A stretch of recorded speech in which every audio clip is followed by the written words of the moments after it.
সিনেমার নামই হচ্ছে রিভেঞ্জ, মানে বাংলা সিনেমা চেঞ্জ।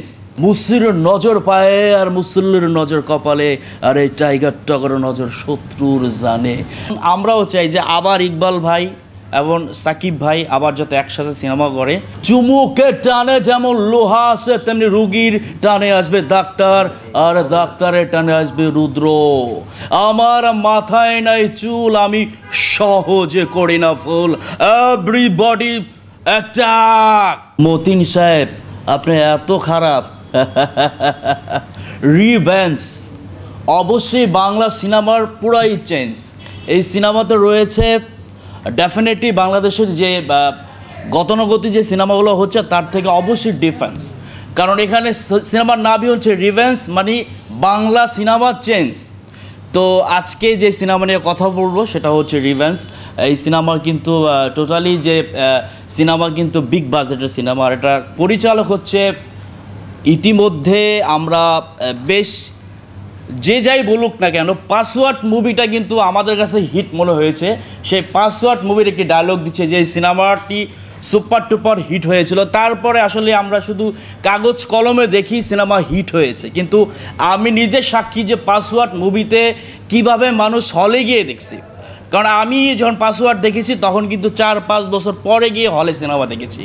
তো পাসওয়ার্ড একটি মুভি ডায়লগ দিচ্ছি, কিন্তু সেই আসলে এই পাসওয়ার্ড মুভি কিন্তু হচ্ছে প্রডিউসার কিন্তু যিনি টাকা লগ্নি করেছে উনি কিন্তু আমাদের এই ইকবাল ভাই।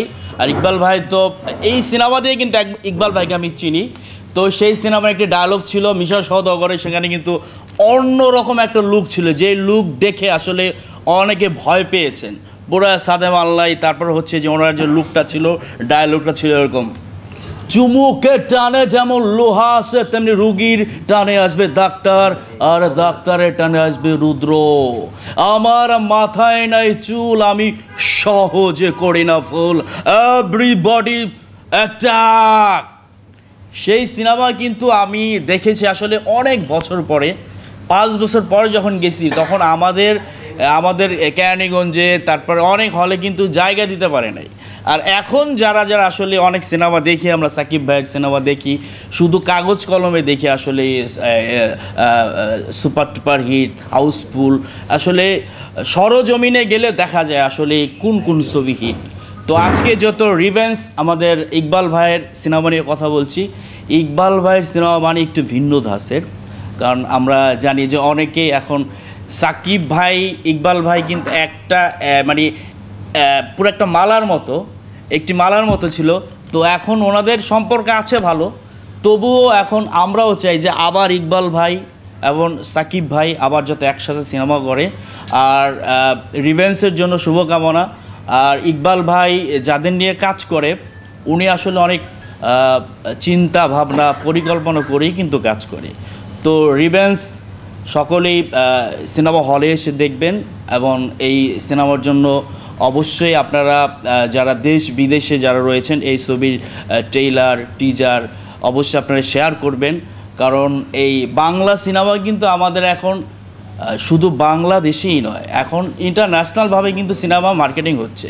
তো আমরাও চাই রিভেঞ্জ মুভি অবশ্য সারা ওয়ার্ল্ডে বাংলা ভাষাভাষী মানুষ যারা রয়েছে সকলেই এই সিনেমাটা যখন দেশ বিদেশ থেকে দেখবেন।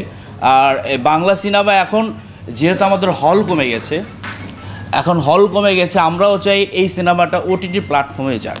হলে চলার পরে অবশ্যই যেন এই সিনেমাটা ওটিটি প্ল্যাটফর্মে কোনো পায়, কারণ বাংলাদেশে যদি 20 কোটি মানুষ হয়, 15 কোটি মানুষই কিন্তু এখন স্মার্টফোন ব্যবহার করা মানে হচ্ছে ওটিটি প্ল্যাটফর্মে দেখার জন্য অনেকে অপেক্ষা করে থাকে। তো আমি ইকবাল ভাইকে অনুরোধ করব, এই সিনেমাটা যখন আপনার দেশ বিদেশে যখন এটা মার্কেটিং হবে, প্রচার হবে, তারপর অবশ্যই আপনি একটা ওটিটির প্ল্যাটফর্মে এটা ছাড়ার ব্যবস্থা করবেন, কারণ যেহেতু এখন আমাদের সিনেমা হল কম।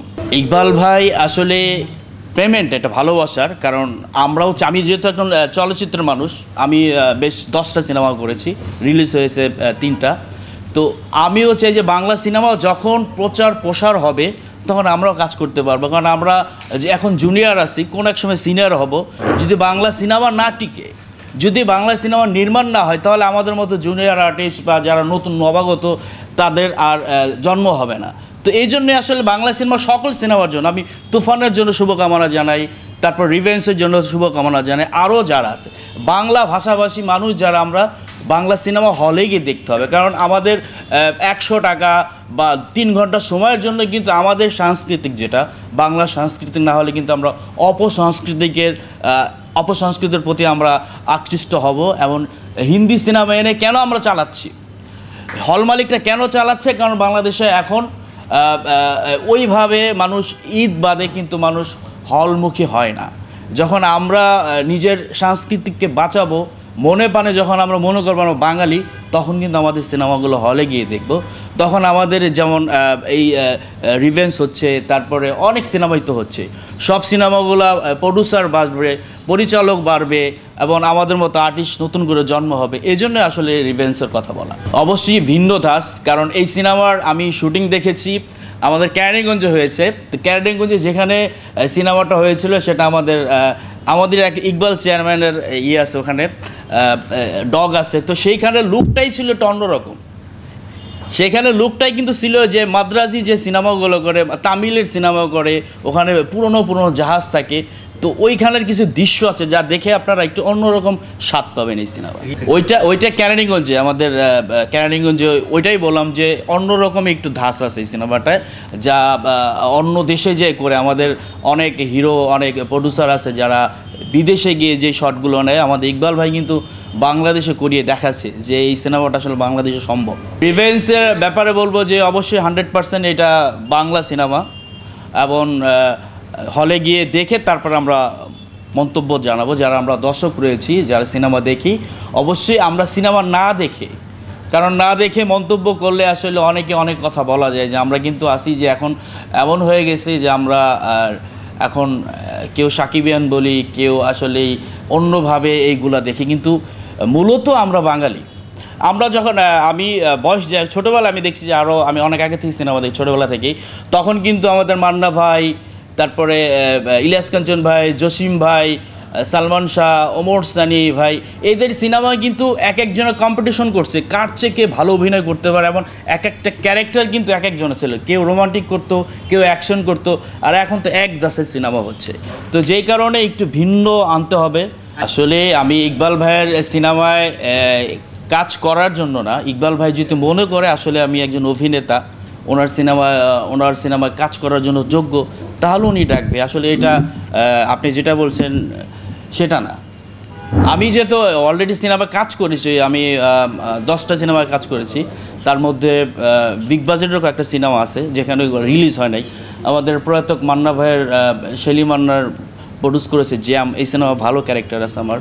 তারপরে পাসওয়ার্ড মুভিতে আসলে আমি তো কিছু ছবিতে ফাইটারে কাজ করেছি, তো যেমন সাকিব ভাইয়ের শাহিন শাহ মুভিতে ফাইটার ছিলাম আমি, তারপরে ক্যারেক্টারও করেছি। তো এখন ফাইটারের কাজ করি না, এখন ক্যারেক্টারের জন্য অপেক্ষায় আছি আর কি। প্ল্যাটফর্মে কাজ করি বেশি, তো কাজ করছি, শর্ট ফিল্ম করছি, নাটক করছি, এবং সিনেমায় এখনও অলরেডি কাজ নাই, সিনেমায় করি না অনেক দিন ধরে। তো আশায় আছি, যেহেতু সিনেমা চলছে এবং নতুন নতুন কাজ হচ্ছে, আমিও আশাবাদী যে অবশ্যই কোনো পরিচালক আমার দিকে সুদৃষ্টিতে তাকাবে। অবশ্যই আমি বললাম রিভেন্স হচ্ছে বাংলা মুভির একটি চেঞ্জ, মানে যে বাংলা মুভি আমরা যে দেখেছি, গতানুগতিক যে গল্পগুলো দেখেছি, তার মধ্যে একটু ডিফারেন্স। কারণ এখানে যারাই রয়েছে সবাই গুণী অভিনেতা, এবং আমাদের মিশা সওদাগর, যিনি সিনেমাতে পাজি, বাস্তবে হাজি, মুসির নজর পায়ে আর মুসল্লির নজর কপালে, আর এই টাইগার টগর নজর শত্রুর জানে। নাম আমার লালু, বেনটা বড় চালু, নাম আমার লালু, বেনটা বড় চালু, বিপদে পড়লে দুলাবাইরা ডাকি খালু, নাম আমার লালু।